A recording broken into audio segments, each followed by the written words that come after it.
Assalamualaikum warahmatullahi wabarakatuh. Kali ini kita akan belajar bangun ruang sisi datar. Jangan lupa sebelum kalian belajar selalu berdoa agar apa yang kalian cita-citakan bisa terwujud. Apa aja sih yang ada pada bangun ruang sisi datar? Di sini ada kubus, pasti kalian sudah hafal ya. Kemudian ada balok. Bedanya kubus dan balok adalah ketika kubus semua sisinya sama. Kalau balok terdiri dari panjang, lebar, dan tinggi yang berbeda.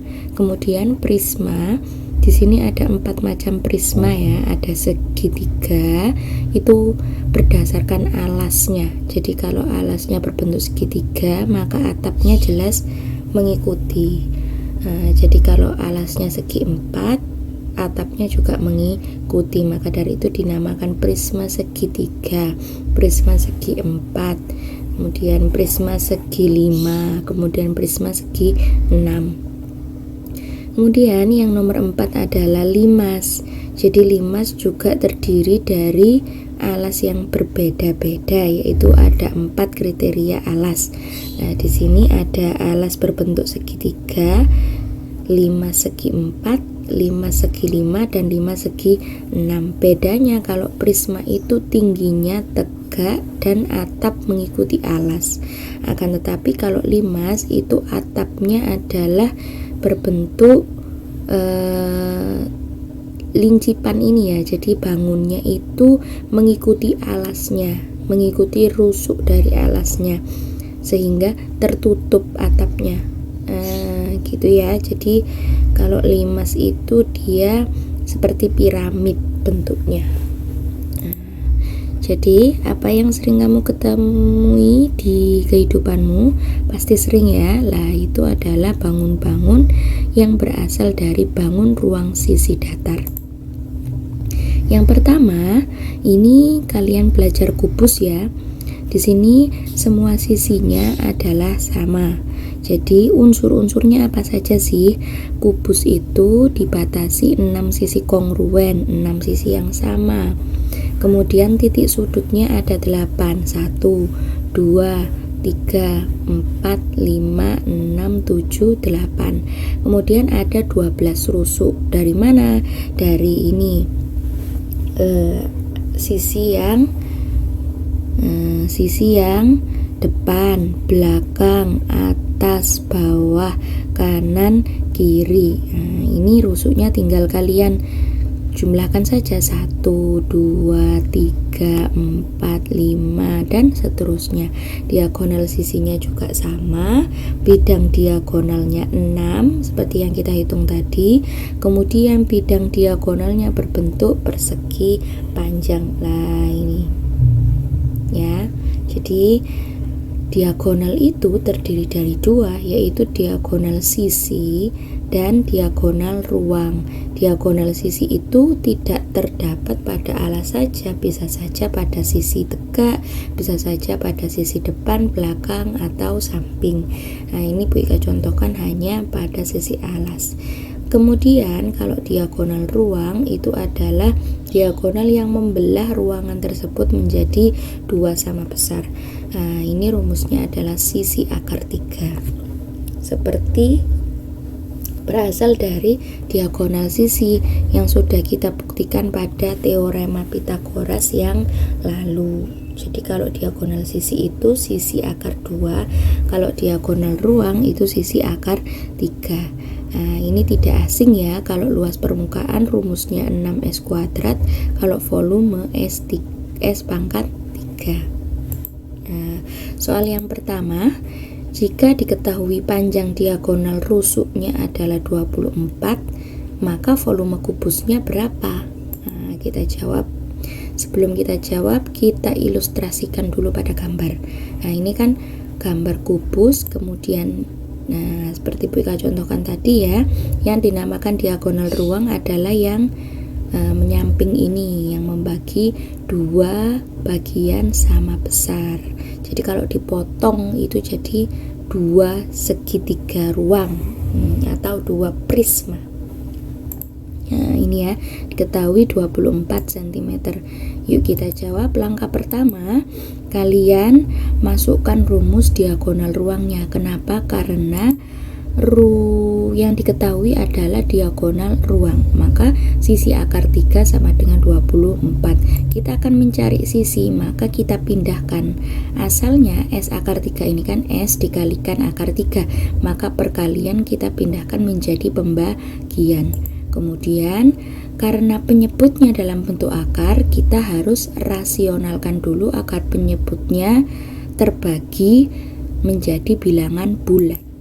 Nah, jadi sama-sama kita rasionalkan dengan akar 3-nya. Karena akar 3 dikali akar 3 itu hasilnya adalah 3 di sini ya. Maka 24 dibagi 3 adalah 8 akar 3. Nah, setelah kita tahu sisinya 8 akar 3, maka kita melangkah ke volume karena kita akan mencari volume kubusnya. Nah, maka volume kubus tadi rumusnya adalah sisi pangkat 3. Nah, tinggal kita akarkan saja 8 akar 3 pangkat 3.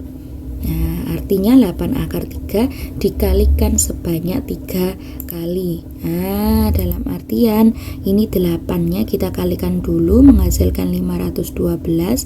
Kemudian akar 3 dikali akar 3 itu adalah 3. Kemudian bersisa akar 3 sendirian. Nah, maka hasilnya adalah 1536 akar 3. Begitu ya cara mengalihkan bentuk akar. Nah, jadi volume kubus tersebut adalah 1536 akar 3 cm kubik ya. Ini artinya kubik kurang pangkat 3. Oke. Lanjut ya, soal nomor 2. Keliling alas sebuah kubus adalah 20 cm. Yang kita cari adalah luas permukaannya. Kita jawab, keliling alasnya adalah berbentuk persegi. Karena semua panjang sisinya sama, maka dia terdiri dari 6 persegi sehingga membentuk ruang berbentuk kubus. Nah, kemudian rumus dari keliling persegi apa? 4 dikalikan S. Maka kalau kita mencari sisinya, maka kita pindahkan perkalian menjadi pembagian sehingga panjang sisinya adalah 5 cm.